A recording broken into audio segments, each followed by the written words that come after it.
Singapore may be a small island city, but it is an economic powerhouse in Southeast Asia. And it's against this backdrop that we're going to tell the story of the growth of the International Coach Federation Singapore chapter since it was born nearly 17 years ago back in 2002, when coaching was just starting to be recognised as a powerful way to develop leaders.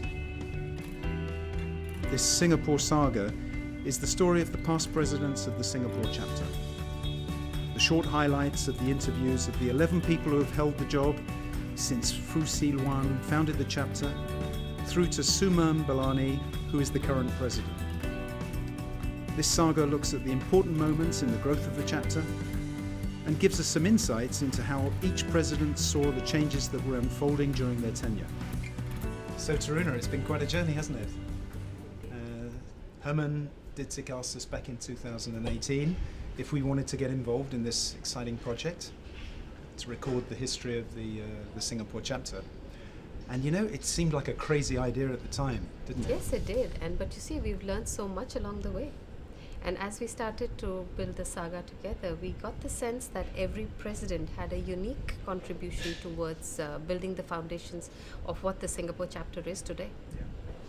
So our first interview, quite naturally, was with Fu Si Luan, who was the founder president, and he welcomed us to his house in Queen Astrid Gardens, which is where it all began back in 2002. We interviewed Siluan in his living room, where the first chapter meeting and for several years many more meetings of the chapter were held. Siluan and his wife Anna welcomed the growing community of coaches with so much of warmth, which we experienced ourselves, isn't it? Siluan talked to us about how the Singapore chapter started as an interest group and the challenges of growing the network and building connections. Firstly, you got to get people interested in coaching. Once you get a group, they will bring their friends who would be interested. So then the group grows. I think we had the inaugural meeting here of the interest group in April 2002. I still have the summary notes, okay? So you can see the names of those people. So in those days, they were saying, since we are an interest group, we were interested in studying coaching. We were ambitious. We said, let's register as a society. So two connections were needed. One with ICF Global, the other one with the Registrar of Society Singapore. I told you we became ambitious. As our membership grew to more than 50, we became a chartered chapter. I was the informal leader since I was the founder. So I got in several people who were willing to take responsibilities. And finding a place for meeting was a huge challenge. Not having money was a challenge. But we have to build from scratch.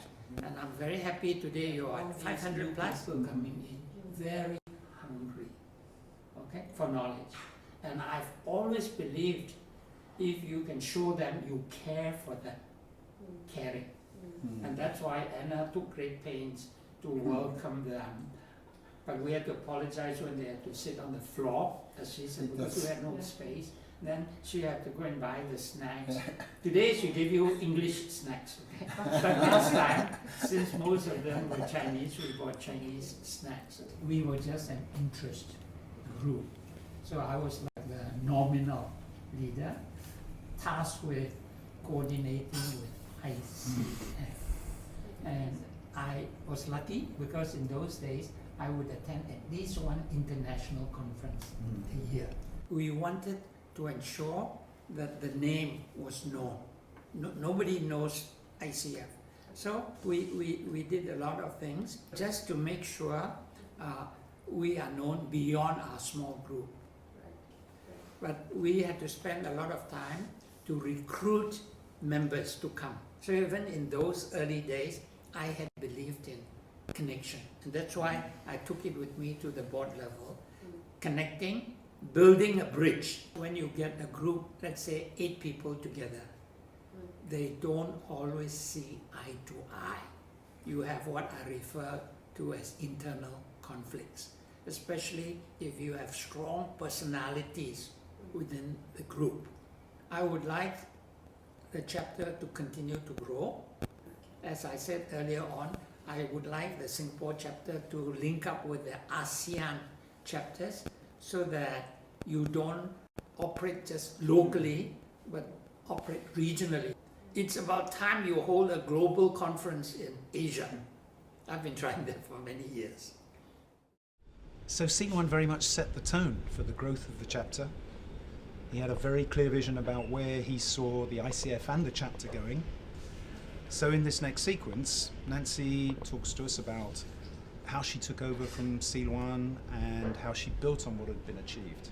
I think there were moments, there were times definitely where I felt like, wow, this is a lot. Stepping into Siluan's shoes was not an easy feat because he's, very well respected, and I respected all that he had done, and I held that as quite important to maintain a certain way of doing things that he had started. I thought that was important. I still wanted that collaborative community feeling. I mean, compared to now, I'd say it was very infantile in its stage in a lot of ways, although we were doing wonderful things even back then. We were having our monthly meetings, we were having peer coaching, we were having events, and we had a really nice, supportive group of coaches that, for me, I'd say, it's one of the things I have the fondest memories about is during, I'd say, the first 8 to 10 years of the ICF Singapore. It was smaller, so we really knew each other very well. Right. Most important things was building the professionalism of coaching in Singapore. That was something I felt like I always stood by, like building coaching as a profession in Singapore. And what that represented, the integrity of it, trying to get it out and help people become more aware of what coaching was. And I think, now many years down the road, there is a much higher awareness of what coaching is, but there are still a lot of people who are still learning. So, but that was very important to me. And I think I brought that to my presidency, just the building the professionalism like that. We cared about this. This was serious, and we wanted, the public to know that we were a high integrity, serious professional group. That we were, and we were here to stay. It wasn't just coaching. Was not something that was just a fad that was going to be passing in a couple of years' time. And I think it's proven that. So Nancy had a big job on her hands, didn't she? She did. But I think she built really well on the solid foundation of 100 members and then took the chapter to the next level. Tony talks to us about the challenges of building and maintaining the coaching business. And he talks to us about his mission being, at that time being to attract new people to coaching and also to provide them full practice. He talks to us about Denise Wright, who although was never the president, but a key figure in the history of the chapter. The numbers of people doing coach training and turning up for a few chapter meetings was growing, but we were already starting to see people tailing off and disappearing. I haven't been able to build a business, was generally the comment. So I thought, okay, time to do my bit. So that was after almost 7 years. It was about 7, we were about 7 years in. So I decided to do it, but I was very conscious of a couple of things. I didn't know what I was doing, so I hooked very strongly into the people I knew in ex-global presidents to sort of look at that. And I think my motto for my mission for the term was full practice for all. Because I was becoming very aware we were attracting a lot of people coming into the coaching profession. Back in those days, because we were only on our first couple of presidents, we hadn't got a rigorous process for choosing them. Because in a tiny chapter, it's like, okay, there's 10 of us, who's going to do it? And we haven't got the luxury of choice. Where you need to get to as you grow is, okay, it's not just about, do you want to be the president? It's about, are you the right person to be the president? One of my biggest achievements, maybe my only achievement, was getting Denise Wright activated. Denise was the one who put the effort in to make sure that the chapter meetings, the content and things were good quality and got the continuous coach education credits. And that to me was a huge milestone. So that was new. Yeah, that was new. I mean, before that we kind of showed up and hoped somebody said something, kind of thing. I mean, we had speakers and things, but we'd never planned the speaking. I mean, speakers at chapter meetings in the early days were who's available and got something to say, as opposed to let's think about what our membership needs or wants. So we sensed a real change in the focus of the chapter in Tony's time. Up until 2009, the priority had been to build awareness of the coaching profession and to grow membership. And then Tony handed over to Sabrina Andreas, who we're going to see in this next sequence. And during Sabrina's tenure, there was the first coaching conference in Singapore. The Coaches for Community initiative was started. And she also shares with us her thoughts about raising standards. At the AGM, in front of the membership, when I was being welcomed, I had to say a few words, and all I did was stand up and I said, all I want to do is to build community. The subsequent retreats, because we'd have 2 every year, setting up the mission, of having it as a 3D. Okay, we call it 3D. The 3Ds are about development. So the development around it was professional development, it was business development, and it was developing community. Developing community was very much around how we held the peer coaching, where we hosted it. It was at my home for 2 years straight. We just had the monthly meetings. The other thing as well that we did around community was meeting at Starbucks, the membership and new members. We would have new member coffees. As far as professional development, and as you know, the newsletter has this, providing ways for people to upskill themselves, coaches. So it's the current trainings that are there assessment accreditations that are going on, learning facilitation skills. Of course, we also had the monthly presentations where we would have CCEUs being offered to people and continuing education units. Developing business as well was to really, have transparency about, what type of fee structures we offer. How do we support ourselves in getting business? Putting ourselves in front of organizations. There's a level of educating the public as well about what coaching is and what coaching isn't, which is about business. That year was about raising standards. Okay, and what that meant was about formalizing the scope of roles, and also about what type of people we wanted to bring in onto the exco. Okay, raising standards was also about then upgrading the website, getting an external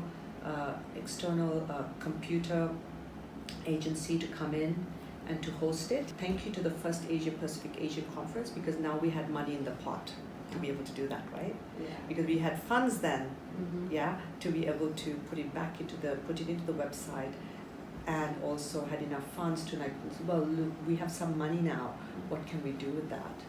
So that was what the first Asia-Pacific conference did, thanks to Siloan and Nancy. So we could really sense from Sabrina the vibe, the energy that was present in the chapter, but also that the Singapore community of coaches was starting to grow. Yeah, and it was obviously very exciting times then. For the next interview, we spoke to Susie Sadler and Avital Kaman together. Susie talks to us about the improvements that she brought about in the system and some of the changes that she implemented after attending the ICF Global Conference. Avital shares her thoughts on how she wanted to solidify and expand the chapter. She tells us about the ICF Global Rebranding Project that brought a new level of professionalism and consistency to chapters all across the world. And she also reminded us, back in 2012 when social media was growing exponentially, how that was transforming the way the chapter communicated. There were some lack of systems and just, automation and some of the things that I really wanted to work on were so back office, unsexy, boring process things, but I think they helped a lot. Everything from a membership survey to online voting. We didn't have that. It's hard to imagine that we did, but we did not. Wow. And so some things like that. And one of the really exciting and great opportunities I had was, I think I was the first chapter leader to be sent to an ICF Global conference on behalf of ICF Singapore. And when I went to that conference, there was a chapter leaders meeting. I came back with so many ideas from different chapters, from South Africa, from Boston, from, so not only just the ideas, but also the ICF Global perspective of what's happening in the industry from an ethics perspective, from a regulation perspective. The thing that is what I think one of the most impactful, because in terms of our service to the community, is Coaches for Community. Oh, right. So we have a long history at ICF Singapore of coaching pro bono for a couple of nonprofits. There's probably when the person was connecting with that left, there was no sustainability, there was no ability to scale it up. It wasn't so much about inventing new things at that time, but it was about solidifying the platforms and about extending the reach. And that was our vision also, making it bigger, getting more people involved. And what happened during the 2 years of our committee, many of the things that were in place started actually becoming bigger. So it was the first time, I think in 2013 probably, where the chapter reached the 300 So you passed that milestone during your tenure. The milestone. At that time, ICF did a big rebranding project. That was a global project? A global project, yeah. And we followed that, and we rebranded everything from the website to the logo to our newsletter. So what I want to convey in this sharing is that there were many hours of our committee member volunteers who went into just making sure that there's alignment and that it looks good and that it conveys the message. And maybe it's not that sexy, right? but it was necessary. It was necessary. Hard work behind the scenes. Yeah? And it creates, that's what creates the the synergy. We look more professional. We the materials look great, and then it's appealing. This was the time when suddenly Facebook became, wow, it's a few hundred people, right? And not 30 people who occasionally check that. The inaugural International Coaching Week in Singapore. Yes. Yes. Yes. That was in So that 2012? was in 2000. No, that was in 2013 or 14. Yeah. Wow. It was the first time we actually created an event, got people together. What was behind the thinking? Why did you want to create an event, an international Why did we coaching want week? it? Because we wanted to. Oh, Why of not? course. So there was obviously a lot going on at that time, and we can see the important shifts that were happening in the way that the Singapore chapter was growing and getting more involved with the ICF Global organization. Yeah, absolutely. And for the next interview, we wanted to talk to Don Hughes, who really had a unique perspective. Even though Don was not president, he played a key role in the chapter as an EXCO member, and he talks to us about what he thought were the biggest achievements during the 12 years he was on the EXCO. I know the big event was this conferences that we held, but before that, I think the first real breakthrough ICF made here was in reaching out to this sort of community, developing links to the NGO community, and offering coaching to that group, the volunteer organizations. And it was weird because it was begun by Mark Soga. He genuinely committed and passionate about community service. In doing his work, he came across this sort of Center for Nonprofit Leadership. That was really, I think, the most successful initiative that ICF Singapore started. Not to say that they didn't do some other things. Maybe they did. I mean, I brought this along. I found this. Oh, let's have a look. What's that? We So saw that on your this was a book Coaching in Asia. that was published in 2010. But the idea for writing it really goes back to 7 or 8. The idea was that ICF should be a platform for articles and stories and people. This is a collection. I mean, about 10 or 12 contributors, all ICF members. Here's another. I think early on, one of the best initiatives was peer coaching. I don't know when that started. I think I went to a peer coaching meeting in 06 or 05 or 06 or 07.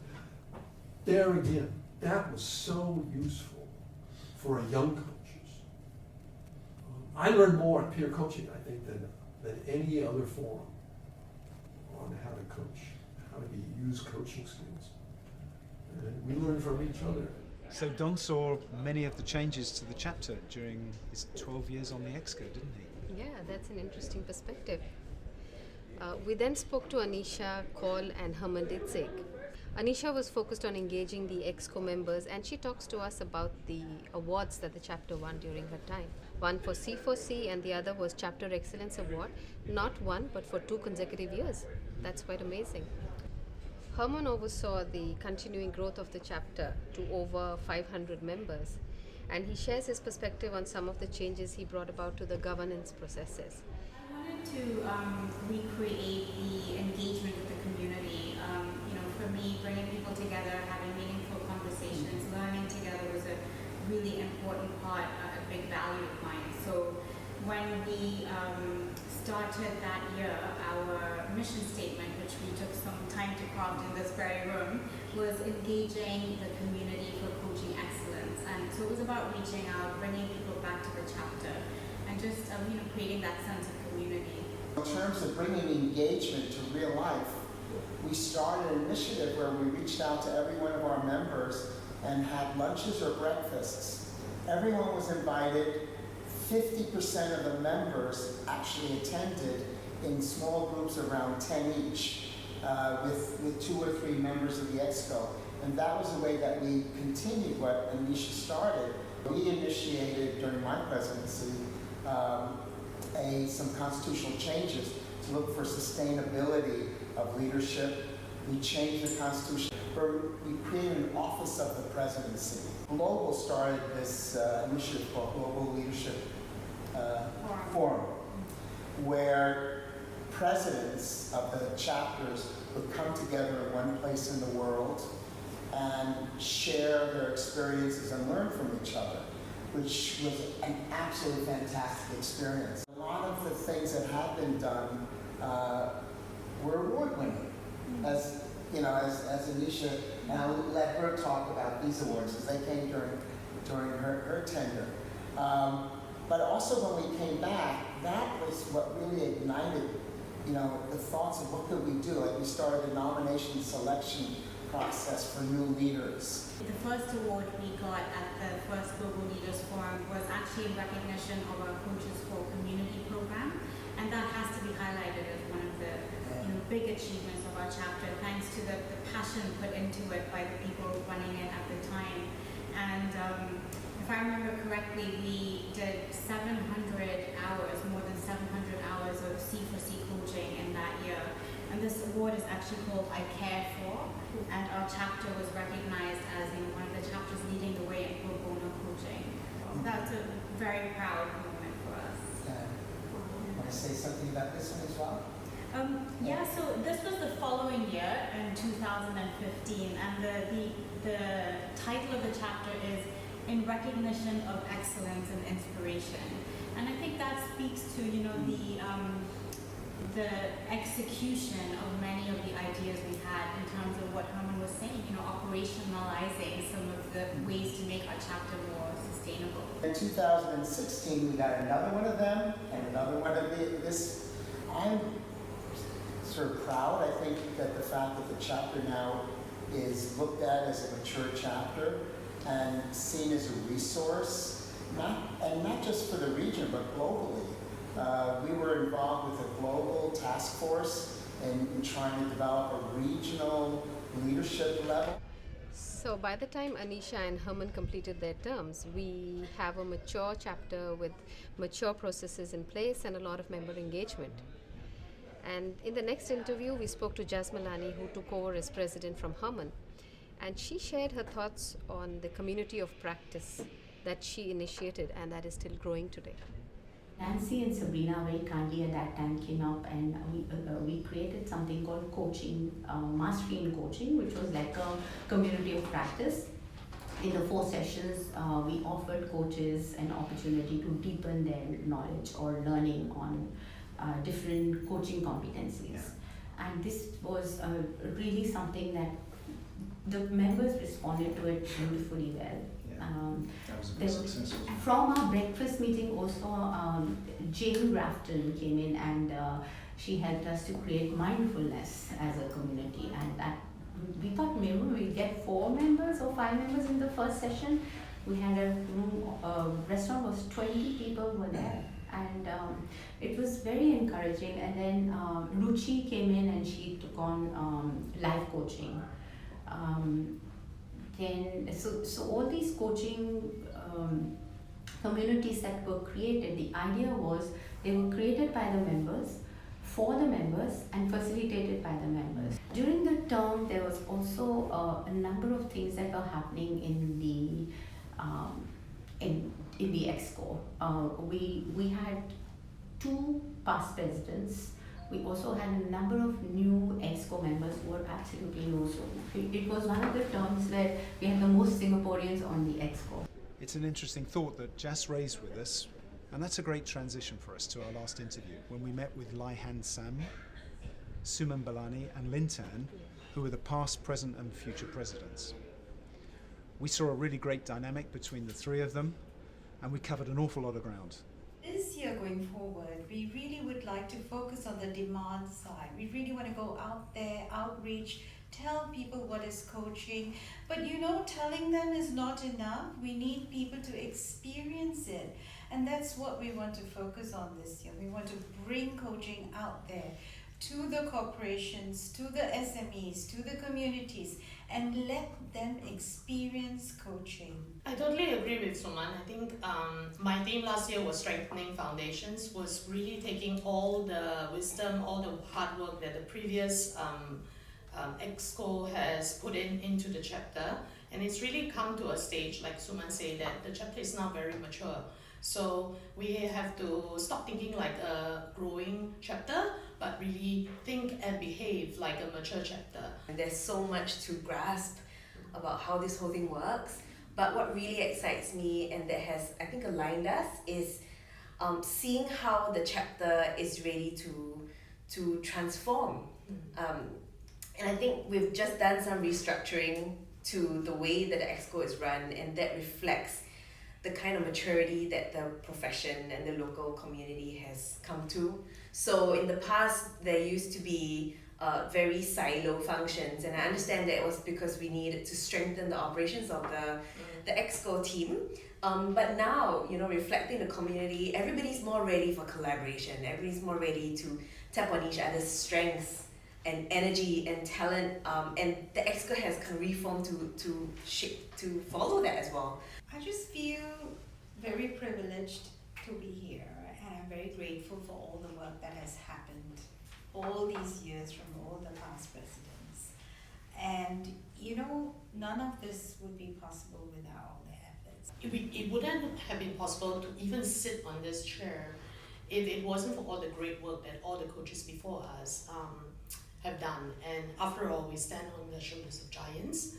And with those roots that are so strong, I strongly feel like coaching is going to be the one thing that will help to change the world. I think also what excites me, which I've never seen in the last few years, is that the EXCO has a lot more local leaders, and it has also started with the 3 of us. Seeing that things have changed, the whole field has changed. People are a lot more open, a lot more collaborative, and there are also a lot more locals that represent the local community, and I felt that, okay, I think we're ready to kind of move forward.